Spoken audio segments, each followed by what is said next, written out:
GM, what is going on, ladies and gentlemen? We are back for another episode of Cup of Joe with Web3 Joe. That's Web3 Job Ops and Events, your hub, home base, and headquarters for all things Web3 talent and recruitment.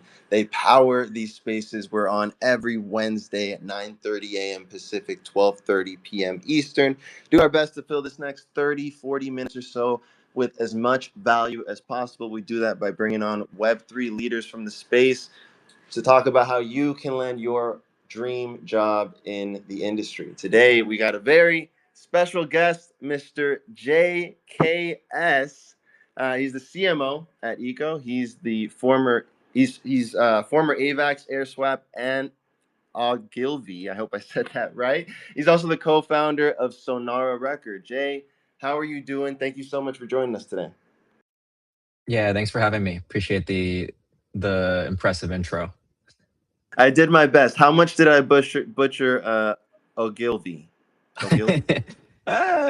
Some countries might pronounce it that way. I think it's Ogilvy in American English, but I don't know. It's someone's surname, so it's kind of hard. Okay, well, fair enough. Fair enough. I appreciate the grace there. Let's go ahead and get into it, man. I know I don't want to take too much of your time. I know you're a busy man. Really grateful you could make it out and hang out with us for a little bit. I did my best to give an intro, but I'd love to hear from you. For the folks who may be a little bit less familiar, could you let us know who you are, what you do, and how you got started doing it? Yeah, so you kind of touched on like the key moments in my crypto career. I'd say like I'm pretty much very unorthodox professional in crypto, and I think I'm a little biased, but I think sometimes atypical profiles are often the best ones in crypto because maybe because you're so off the beaten path that you can actually play in the arena that is also off the beaten path, so to speak. But basically, my origin story is I'm a music lover at heart. I'm a crypto nerd. Also, I'm a technologist. All those things kind of combined together. I actually learned marketing mostly self taught in the sense that I didn't go to school or anything for it. I just learned either on the job or YouTube is actually quite an incredible resource. And so I actually started a music publication back in 2010 that was something that I loved and cherished, and it was purely a hobby project in the beginning. 2 years later, obviously skipping some key wins and losses there, but 2 years later in 2012, the publication was one of the biggest music publications in the world. We had about a few million readers a year. Most of that could be credited to the early growth of social media, especially organic social media. There's a lot of interesting things that you're not able to do now that helped slingshot this publication early. There's also other things that were right place, right time, but that was really how I got started. I got exposed to Bitcoin through just earlier days. What I'm always public about is I was buying fake IDs in high school, and you needed to buy that with Bitcoin. So that was basically the story. Obviously, didn't have that much size, but that's kind of how I got into it. And then that seed started to germinate and grow.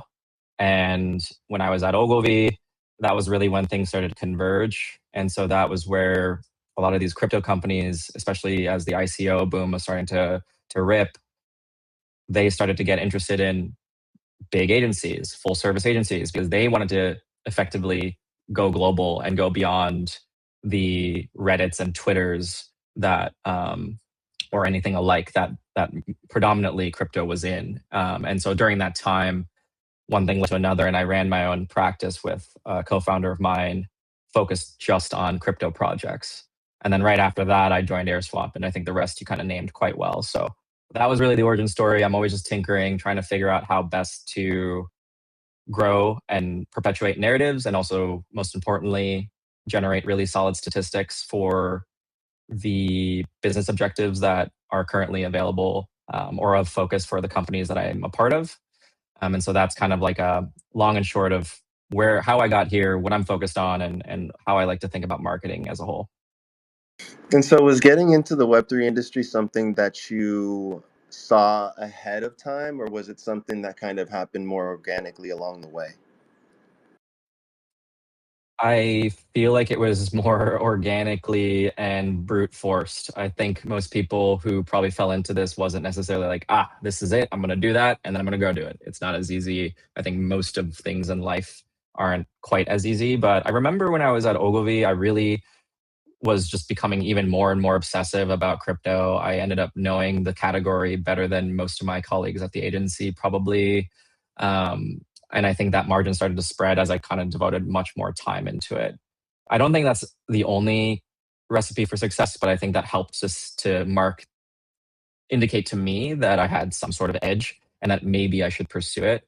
I also was not totally keen on doing agency work my entire life. I did love it for the curriculum and the knowledge that it was able to build for me. I don't know if it was necessarily something that was for me long term, mostly because I'd just rather be in the belly of the beast of whoever is driving the products. You're just much more close and you're able to drive more impact directly to the business.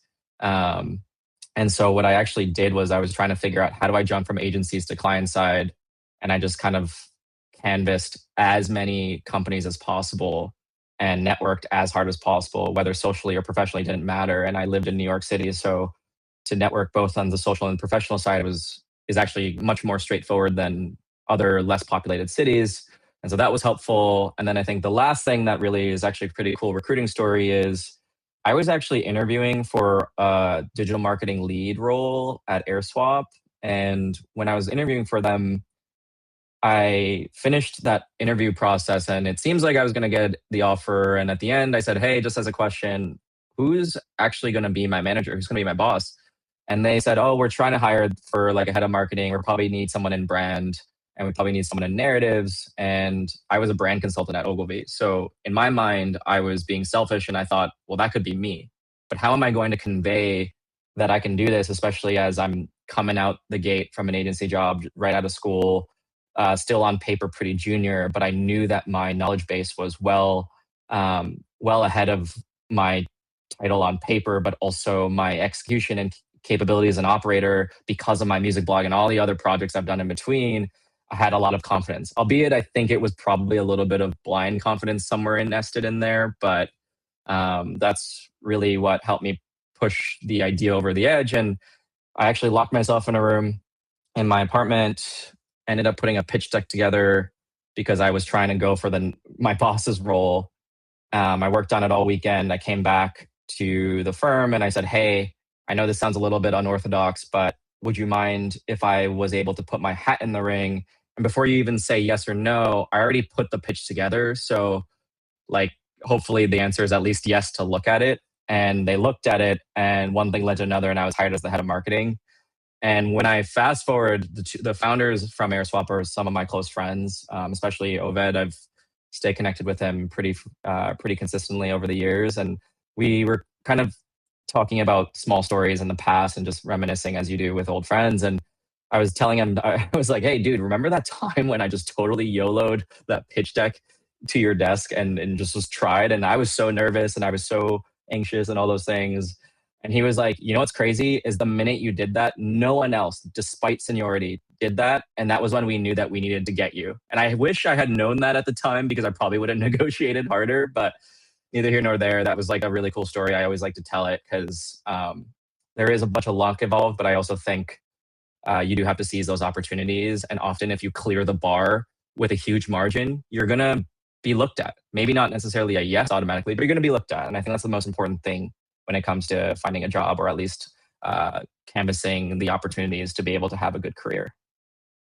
Yeah, Jay, that story covers a lot, man. I mean, you covered a lot of the questions that I had for this conversation, but it's okay. We're going to dive in Oh, good. a little bit deeper, but it is a really good story and it is a really enlightening story for folks listening. And I'm sure it was for you as well, looking back on it, right? Because in the moment you take a jump and you make, maybe a somewhat what could be considered a risky move and it pays off, but it's not always going to pay off.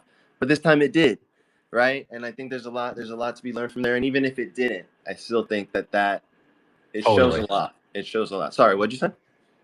No, is it totally Yeah. on the if it didn't? Because I think that's where most people get in their own heads and they think, oh, what happens if they say no? I feel like that's a common anxiety that pops up in anything in life, especially big decisions.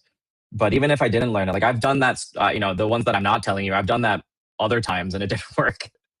And Fair enough. it's not as interesting to share. So not 100% hit rate, but that's okay. That's okay, because it doesn't No, need but to be yeah, 100%. exactly. It doesn't need to be 100%. Exactly. Let's dive into this maybe a little bit more step by step. What's some advice you could give to folks listening right now on how to potentially get the conversation started with an employer or a team they're interested in? You already listed a bunch, but what would you say to that? I think the main thing I always default to is be solutions oriented before they even ask. If you can solve problems that they're looking for before they even ask you, well, that's already way above what is expected. What's expected is they ask you this, they ask you your thoughts, and then you reply, right? And when it comes to jobs, I find people don't do the pre-work, people don't do the homework. They show up and they, or at least the average, they show up and they say, hey, well, ask me anything, show me what you got. Well, wouldn't it be better if you said, well, let me tell you everything I got and here's how it's applicable to what you are thinking about 24/7. So that can slice and dice into a bunch of different ways, but that's like generally what I always recommend. One quick example I'll give is, uh, let's see, like, a company I was interested in advising, I just put a quick pitch deck together, same thing with the AirSwap example, but really focused on something that I noticed, which was reading in between the lines of their social posts, the founder's social posts. Conveniently enough, they're going to give you the answer. They're going to give you the things that they're thinking about. They're going to say, hey, I'm trying to hire this, or maybe they do certain things and it's not finding success. So that's certainly a problem as well. Maybe they didn't even think about it. And so I think a little bit of digging, a little bit of time and effort there will help at least move the needle much more by the time you get to the interview conversation or by the time you get to the initial conversation. I think that was one good example I'd give for that category. Yeah, it's a good point, and I think this is a good time to kind of bring up like the balance of passion and like going towards something you love and like your what we're talking about dream job compared to like maybe roles you may have to take along the way. What are your thoughts on like balancing that act of like, okay, right now it's time for me to do grunt work. I got to put my head down. I got my foot in the door in the industry, but it's leading to my dream role compared to like, no, you need to be all eyes on one mission, one plan, and just driving towards that plan 100% of the time. No plan B. I find that a balance between those two things is best. What are your thoughts on that? I think you have to understand the context in which you're in. So a good well, how I'll expand on that is if you're at like a Series C startup and you're still taking meeting notes and your junior employee isn't doing that, well, probably a good reason to not be doing that because you just have to think about our cost per, the hourly cost of whoever is actually doing that work. Now, if it's like early stage, which is for the most part, I think, and especially your audience, where we all sit, I think people often do get frustrated with that. And so, of course, there are exceptions to the rule where if your boundaries aren't respected, then that's a different conversation. But if everything's going well and you're still doing small stuff, I think that's something that you should take as a gift. Like, I think for me, so at Avalanche, my marketing team, at its peak was almost like 50 people. So you can imagine the things that I was doing were probably more strategic, but when there wasn't coverage for events, I was doing speaker bookings, I was doing emailing speakers, I was doing sponsorship sales, I was doing all these things. Why? Because who else is going to do it other than who holds the highest amount of responsibility in the organization? Um, Obviously, if sponsorships don't sell or speakers don't get booked, then of course it's the fault of the team, but it's also the fault of the leader who manages that team. So that's like an example from a bigger team. But even at Eco, we're much smaller. Eco, I have myself, I have Rob Felt, he's kind of marketing generalist, and then we have two creatives. So I basically only have two people that are able to execute like strategy and content and things like that. And at the end of the day, or another reason why I think I really thought that early stage was great again to try again is I just want to prove it to myself that I can do it. I want to prove it to myself that AirSwap wasn't the only early stage thing I could do. Avalanche, when it was smaller, wasn't the only early stage thing I can do. And of course, it went to the level that it did, which was amazing. Let's see if I can do it again, right? Like put my money where my mouth is. And so I think that's how I see it. I don't think everyone necessarily agrees to that level, but I think it's a great way to look at it. So then you don't totally beat yourself up about some of the minutia that you might be like, oh God, why am I doing this? This is such a waste of my time. And so kind of reframing a little bit of how you think about these things.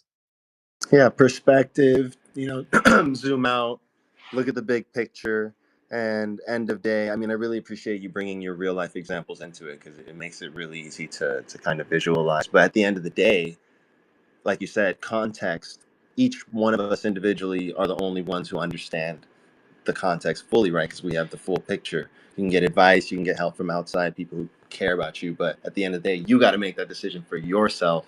But when you're doing that, it's a good idea to look at the big picture, like you said, like you mentioned in your examples. Uh, Moving forward, what again on a more granular level, what are some good interview questions for folks to prepare for? What are some of your favorite interview questions to ask when you're considering adding folks to the team? It's not necessarily like specific questions, but I think there's like directions that I really like. So one of the main things I want to understand about a candidate on any team I build, especially if it's startups, is are you at that S tier level? Are you the top of the top? Do you have two main things I qualify for? Passion and work ethic. Because if you have passion, that's a big one because then you can actually keep filling the next few steps over and over because that light is never going to fade. Work ethic guarantees that that light will never fade. And even when the light is fading, you're going to still keep tilling away at that problem over and over and over. And most importantly, scaling your efforts and scaling the successes that hopefully you're bringing to the table.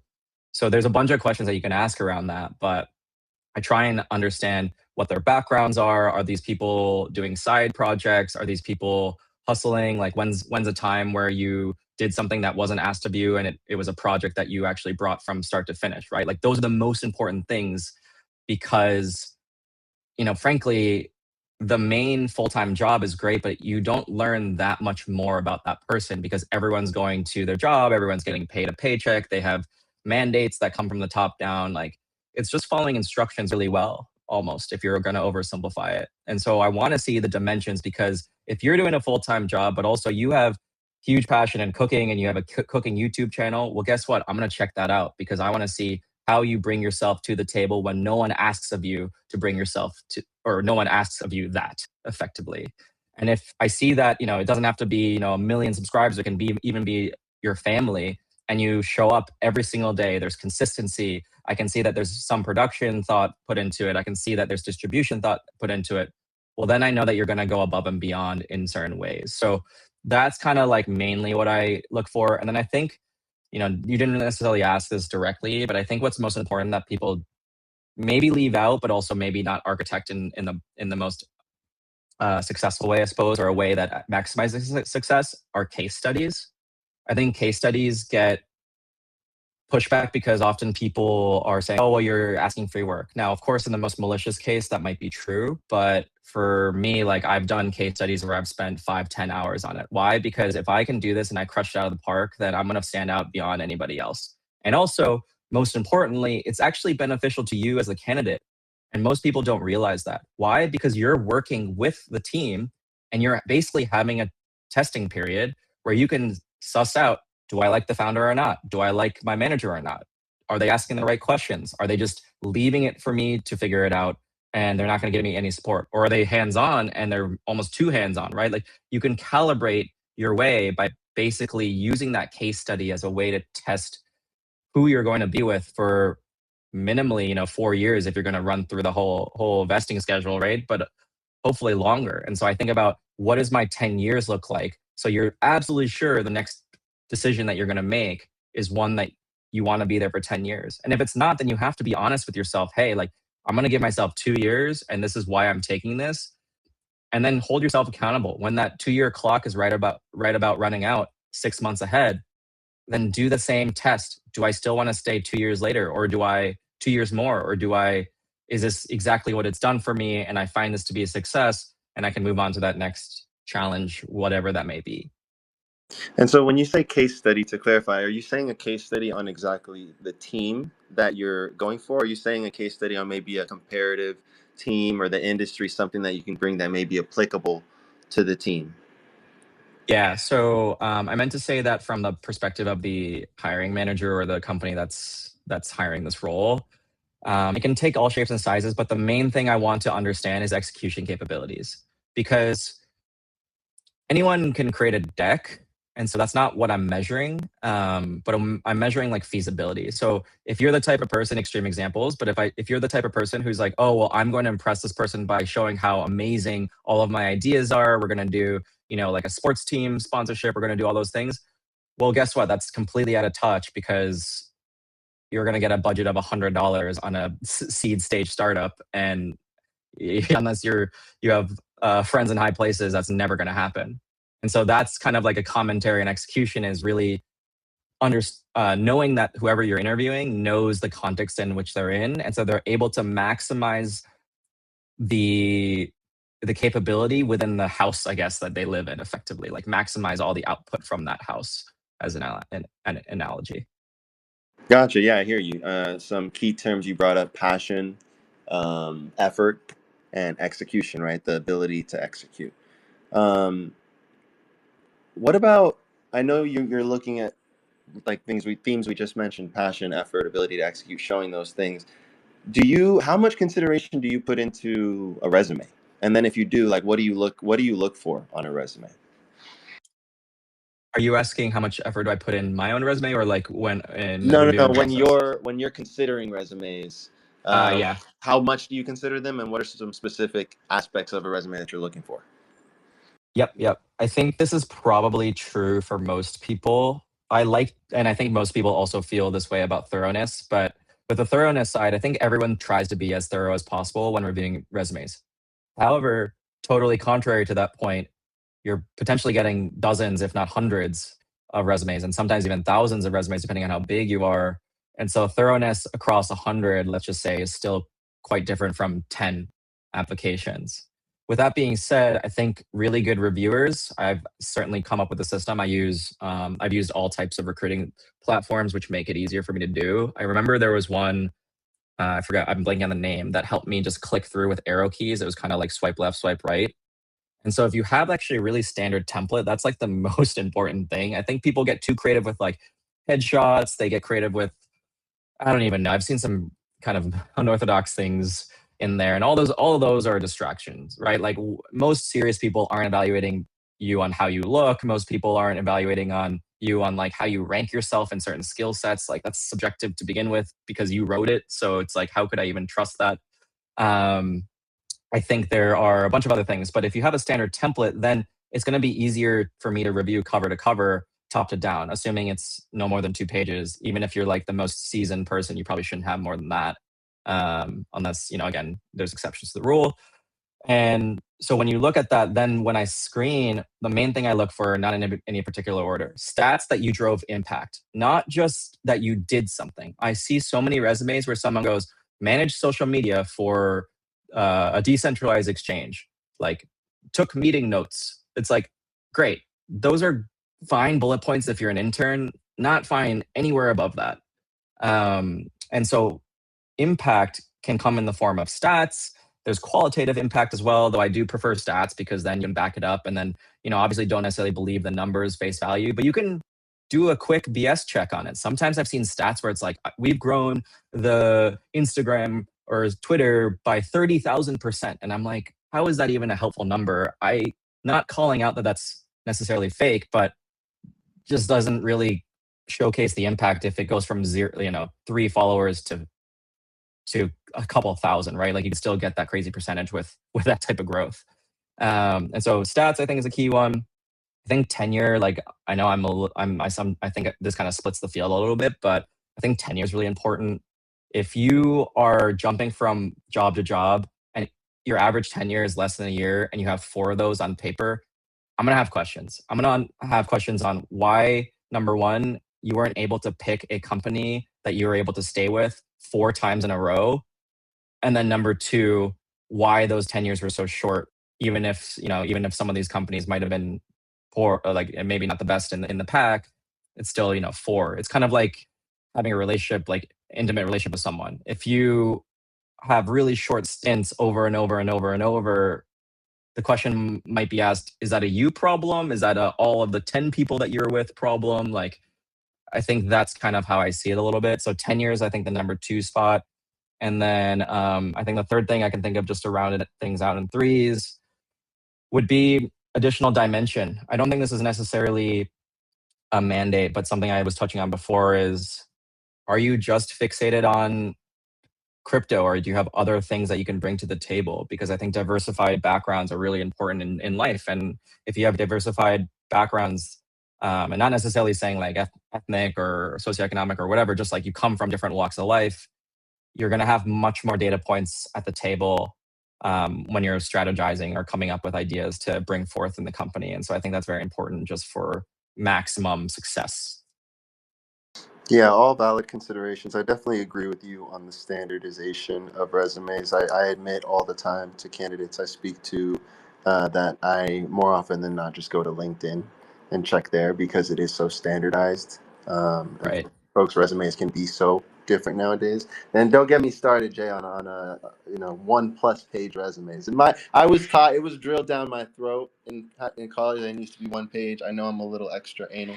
Um, but some people are more seasoned, so there's exceptions to everything, like you said. But all good considerations. We have about 10 more minutes of the show. I want to get to our theme of the week and then our closing questions. Our theme of this week is Web 2 versus Web 3. So I have a couple questions. We might get to both of them. We'll see.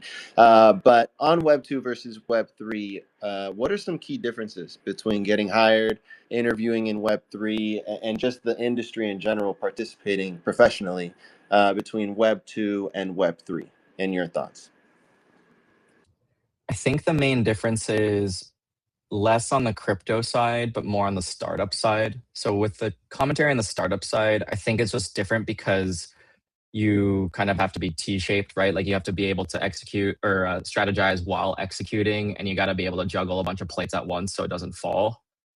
And so I think it takes a very specific profile. When I left the agency world, I was very adamant on trying to dispel that from what my resume said, but actually bring that forth into the conversation. And I was really obsessive on how to do that, which I kind of told that anecdote about the pitch deck that was unprompted and all that. And so that was kind of part of that. Um, and so I think that's like one key thing with the startup side. I think another on the startup side is I think it's just much more competitive. Like, sure, I think there's a bunch of different startups. And so maybe the number of companies are more or less the same, or maybe even more on the startup side. But when I say much more competitive, what I mean is most of these companies don't have a big treasury. Most of these companies don't even know if they're going to last beyond the next year. And most of these companies also have a subset of people that they're already comfortable with. And so humans are going to lean to things that are more convenient and comforting. And so I think if you're coming in from a system that basically allows for organization throughout your career by default, like if you're in banking, you're just going to follow the banking tree. And if you're in advertising, you follow the advertising tree. There's no ladder or tree or whatever it is in startups. And I think that kind of throws a lot of people off. And then I think on the crypto side, it's the passion comment. I think passion needs to be really high in that. Overall generalization, but in big corporations, you don't have to be like the foremost expert of crypto to land a job at, or maybe better, let me switch the analogy. You don't have to be the foremost expert at ride sharing to land a job at Uber. And that's not a dig at Uber, or that's not a dig at FANG companies. It's just there's literally tens of thousands of employees and so many different resources, plus product market fit that's existed for potentially decades or even centuries at times. You oftentimes people take that for granted. So I think crypto doesn't have that. It's only been around for 10, 15 years, at least as like a robust market or somewhat robust market, and things are changing all the time. And if you don't know what's going to come next, or you don't have at least an educated guess on what happens next, I think you might have a tough time there. So optimizing for all those things I think are very important. That might not necessarily be obvious for something like a major corporation or something like that. Yeah, super valid. Optimizing for uncertainty. There's a way to do it. There is a way to do it, and I agree with you. I think that's where passion fills that gap, right? The passion does a lot of that heavy lifting of filling that gap when there is uncertainty, like there is in this industry. But that's part of what keeps a lot of us on our toes. I mean, speaking of which, let's get to our closing questions. And what I was about to say was that's a lot of people. That's for a lot of people. That's their favorite part of crypto. My first closing question for you, Jay, is what is your favorite and what is your least favorite part of working in crypto?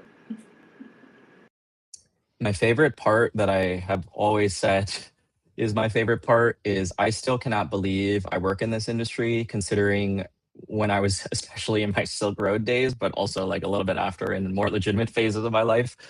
Um, I just didn't even think about it. I didn't even think it was possible. That's incredible to be on the other side, and to be on the other side for now a fair amount of time. I feel very privileged to be here and to be able to do what I didn't even think I wanted to do at the time, but now is something I love very much. I love my job. I think that's incredibly important.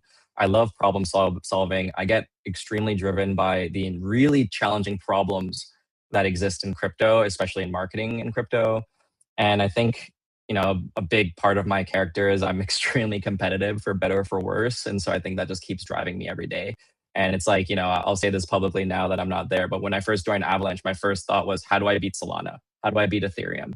How do I beat all these chains that have way more success than when I first joined Avalanche, when we first founded it? And so that's my favorite part, is just being here every day. I think my least favorite part is,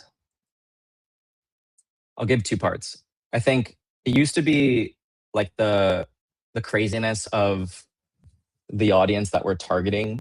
In my career, I've gotten countless number of death threats for price being bad. I've gotten countless number of DMs. I've had people show up to events that I'm at that I didn't even know. There's a lot of attention that you get, especially if you're tied to a successful project. But when I really reflect back to those moments, there are ways around it. There are ways to maneuver that, and that is part of the job. And so I actually find that to be a really fun challenge. And when I was at AirSwap, probably I was beating myself up about it. When I was at Avalanche, it was, not easy per se, but I also was not, losing sleep over it. And I was then trying to figure out, how do I deal with this challenge where price is down and sentiment is down, but how do I actually use marketing to hopefully bring that back up, or at least taper that? So that's kind of the first part, but no longer is that really like a thing I truly dislike. I think the new thing is, because the industry has grown and it will continue to grow, hopefully, there are a lot of people that have a lot of opinions, and especially the super egotistical ones. We all have egos. We're all human, and I certainly, I'm not the person who with the least amount of ego. I'll say that first. But there's a lot of people that come out with bold takes. They'll say, hey, this is the way to do it, and this is the only way, or this is how you should structure this, and this is the way to do it because the ICO boom was showed that framework was successful. My view on that is there is not a single framework that will carry through cycle over cycle that works as it was the prior cycle. So I think people often think that frameworks are really good ways to take it off the shelf and get started really quickly. I think frameworks are a good jumping off point, but you have to understand the customer, the audience, all the different things that have changed to adapt it. And I think that adaptability of those frameworks is a very rare skill set that most crypto operators don't have. And the ones that do are the really, really strong ones. Yeah, I think those are good points, and I agree with you. I wouldn't want to be in any other industry. I also think on your point on folks having bold takes, I think part of why it's an issue so much in our industry is because bold takes are so encouraged, right? It's like media is such a heavy part of what Yeah. we hear in terms of even in just getting opportunity too, right? So, no one wants a mid take, no one wants a cold take, but sometimes those are the ones that get solutions, right? But they're not the sexiest, they're not the ones that get the most clicks all the time. So, good points all around. Jay, you've given us so much game in the last 30, 40 minutes. What final advice do you have for listeners who are hoping to either break into working in Web3 or advancing their careers in the space? Final advice might sound obvious: become a foremost expert on whatever you're trying to do, and really don't take anything for granted. I'll give one example for how I look at it. As much as I've had a handful of successes in my career, especially in crypto, I still tell myself that I don't know a ton. And so I seek answers, I seek resources to try and find those answers, try and stay as humble as possible. And you're always going to then be chiseling away at that problem, which is all you could ever want. And so I think that's, I guess, more of like the be humble. kind of cliche, but also a really, really good kind of word to end on. Yeah, good advice. It reminds me of Bruce Lee's saying, I don't know it exactly, but where he says, I fear not the man who has practiced 1,000 kicks. I fear the man who has practiced one kick 1,000 times. Yeah, Uh, exactly. a little bit of that. All right, final question for you, Jay, and I'm going to let you go on your busy day. How can we listeners here support you, support the good teams you're working with? If you're interested in how stablecoins are becoming easier to use in general, the company I work at called Eco is doing a lot of really cool things in that department. Our handle is very easy. We tend to say that this is also flex in marketing at ECO, probably one of the easiest handles you could possibly get in crypto. And then on my side, if you want to hear things about marketing, crypto, music, and maybe bad jokes from time to time, feel free to follow me on Twitter. Shoot me a DM. I usually respond to all of them, so long as they're not spam. And happy to chat there and see what you're up to as well. Boom, there you have it, ladies and gentlemen. If you feel like you got some value out of this space, you'll get even more value by following Jay. Show Eco some love. Make sure to show him some love over there. And that's been our show, ladies and gentlemen. We appreciate you. We are here every Wednesday, 9:30 a.m. Pacific, 12:30 p.m. Eastern, and we will be back next week. Shout out Diggy. Shout out Dave, Cal, Spark. Shout out to the official Eco account in here. Make sure to show him some love. And, of course, Jay, one more time, final thank you to you. Hope you have a great rest of your Wednesday.